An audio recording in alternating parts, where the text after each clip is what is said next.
We didn't have much growing up. My dad worked in a factory and my mom was a custodian at our local high school.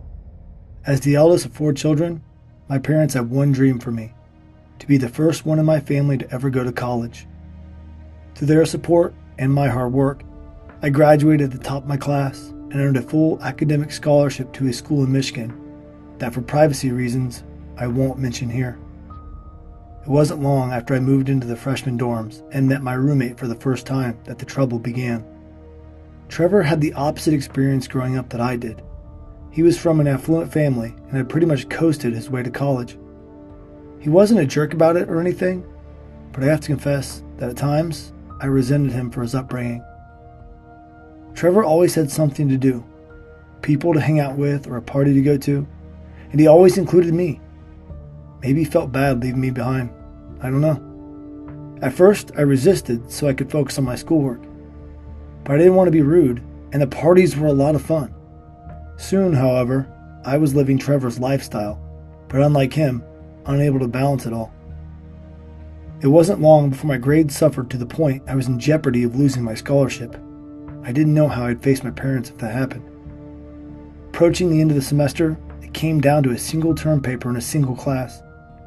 And the professor, a notorious hard-ass, wasn't the most understanding guy. If I didn't have the paper on his desk by 5 p.m. the last Friday of the semester, I was doomed. Trevor had a solution. "There's a website," he said, "where former students upload copies of their past assignments. For a small fee, you could download the one you need, make a few changes, and be done in no time." He even offered to pay for it. I must admit, it was tempting. But I couldn't do it. It felt wrong, and knowing my luck, I'd get caught, and losing my scholarship would be the last of my worries. I politely refused his offer and got to work. After no sleep and hours of keeping my nose to the grindstone, I was nearly done. With the clock ticking towards 5 p.m., I hit print. But to my dismay, I got a printer error. Damn it, I thought. I rebooted the printer and tried again. No luck. With only 10 minutes to print my term paper and get across campus to my professor's office, I saved the document to a flash drive and sprinted down the hall to our dorm's computer lab. Fortunately, there was a computer free to use. I plugged in the flash drive, brought up the term paper, and hit print.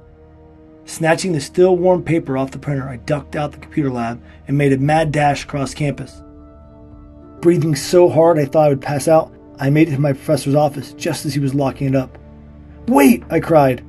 Startled, my professor whipped himself around, clutching his chest. "Oh, it's only you. You nearly gave me a heart attack." "Yeah," I said, still catching my breath. "Sorry about that." He glanced down at his wristwatch and sighed. "It's 5:03. What do you want now?" I have my paper?" "What do you mean?" he asked. "You gave it to my assistant a half hour ago." I beetled my eyebrows in confusion. Then it clicked. Trevor. He must have used that website behind my back, but I couldn't tell my professor that. I just wanted to make sure you got it," I continued. He shook his briefcase. "I have it right here, and I can't wait to read it." His sarcasm didn't go unnoticed, but I let it slide.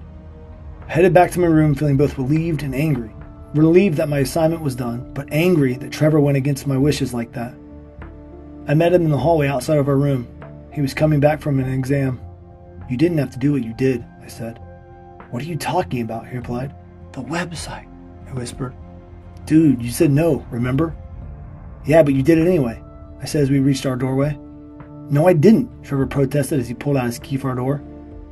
"But even if I had, I couldn't have dropped it off. I've been taking a stupid history exam for the past 2 hours." "Then who did?" I said. Trevor unlocked the door and pulled it open. Suddenly his mouth fell open. He slowly looked at me in what I can best describe as utter confusion. His lips quivered as if he was trying to find the words. And in that moment, I felt something I've never felt since. An immense sensation that something was terribly wrong. As if I was standing in the path of a train and a change in the vibrations under my feet indicated the locomotive was about to derail. A knot formed in my stomach. I joined Trevor in the doorway, and that's where I saw him.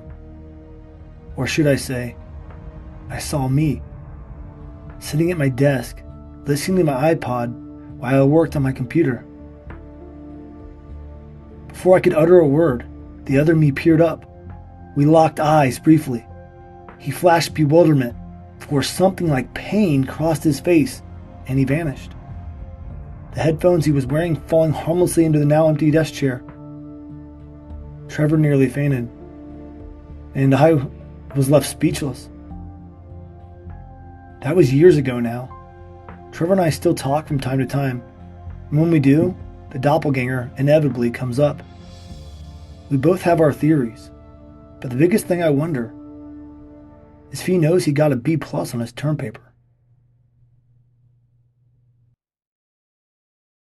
I'm author and teacher Sean McMurray, and that's my dog Bentley. Thanks for watching. God bless.